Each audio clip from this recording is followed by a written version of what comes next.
آج مجھے جس موضوع پر لب کشائی کا موقع ملا ہے اس کا عنوان ہے خاندانی نظام کی اہمیت۔ اللہ تعالیٰ نے سب سے پہلے حضرت آدم علیہ السلام کو پیدا کیا اور پھر انہی کے ذریعے ان کا جوڑا حوا علیہ السلام کی شکل میں پیدا کیا، اور پھر ان دونوں کے ملاپ سے اللہ تعالیٰ نے بہت سے انسانوں یعنی مردوں کو اور عورتوں کو دنیا میں پھیلا دیا۔ اللہ تعالیٰ نے فرمایا یا ایھا الناس اتقوا ربکم الذی خلقکم من نفس واحدة وخلق منها زوجها وبث منهما رجالا كثيرا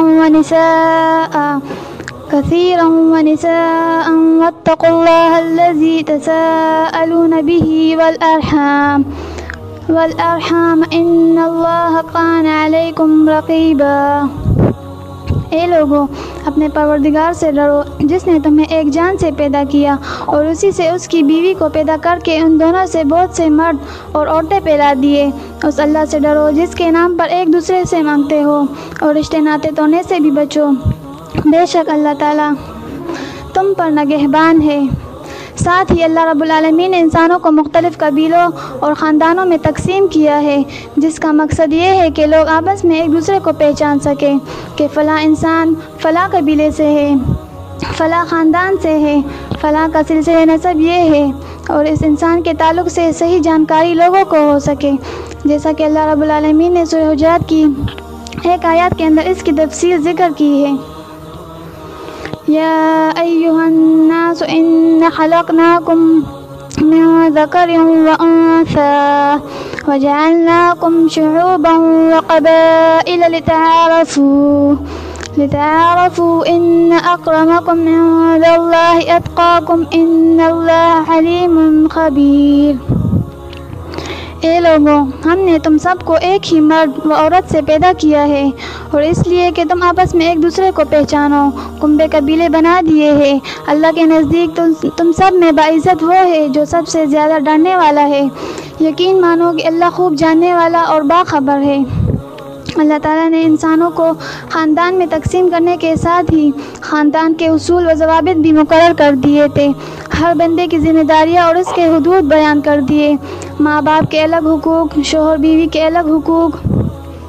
اولاد کے الگ حقوق، بھائی بہنوں کے الگ حقوق، گھر والوں کے الگ حقوق اور خاندان والوں کے الگ حقوق بیان کر دیے۔ خاندان میں جس کی جو حیثیت بنتی ہے اس کے مطابق ہر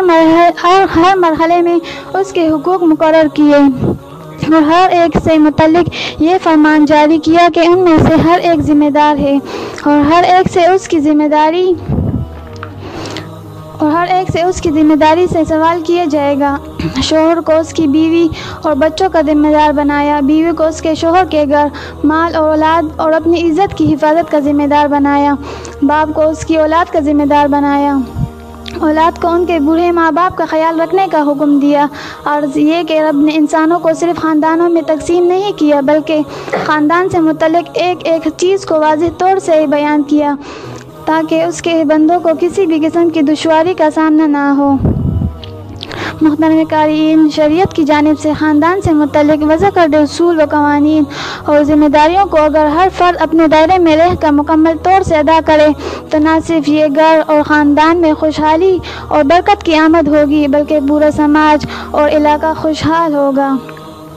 اور برکتوں سے بھر جائے گا۔ لیکن آج صورتحال اس کے بالکل برعکس ہے۔ خاندان کا کوئی انسان مالی یا سماجی اعتبار سے بڑا بن جاتا ہے تو وہ خاندان کے دیگر افراد سے اپنے آپ کو دور کر لیتا ہے، ان سے ملنا نہیں چاہتا، ان کو اپنے سامنے دیکھنا گوارا نہیں کرتا۔ وہ سوچتا ہے کہ سارے لوگ اس کے ارد گرد رہے، سب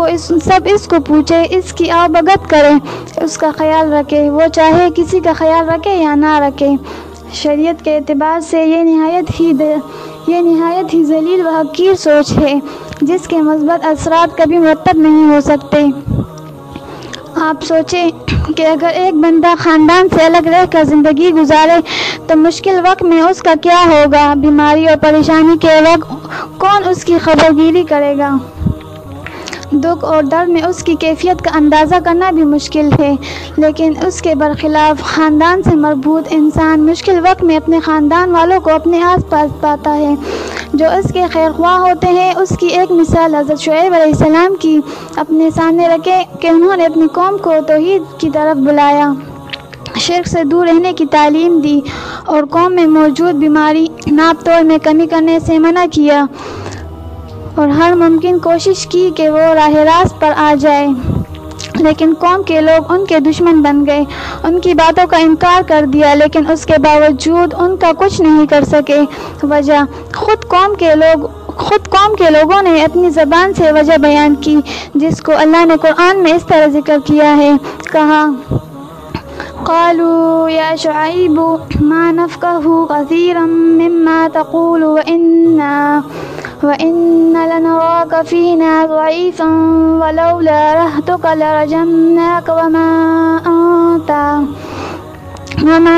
أَنْتَ عَلَيْنَا بِعَزِيزٍ۔ انہوں نے کہا، اے شعیب، تیری اکثر باتیں تو ہماری سمجھ میں نہیں آتی اور ہم تجھے اپنے اندر بہت کمزور پاتے ہیں۔ اگر تیرے قبیلے کا خیال نہ ہوتا تو ہم تجھے سنگسار کر دیتے اور ہم تجھے کوئی حیثیت والی ہستی نہیں گنتے۔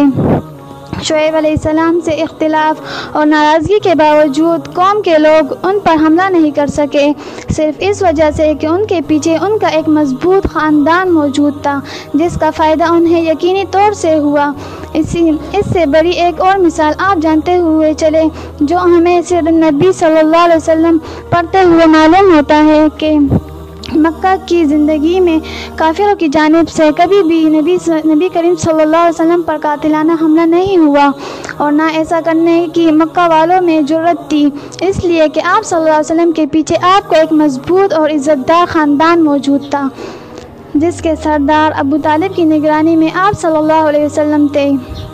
اور آگے بڑھے، ہجرت کے صفحات اڑا کر دیکھے کہ صحابہ مدینہ کی جانب رفتہ رفتہ جانے لگے تو مکہ والوں کو محسوس ہوا کہ محمد صلی اللہ علیہ وسلم بھی یہاں سے مدینہ چلے جائیں گے، تو نبی صلی اللہ علیہ وسلم کے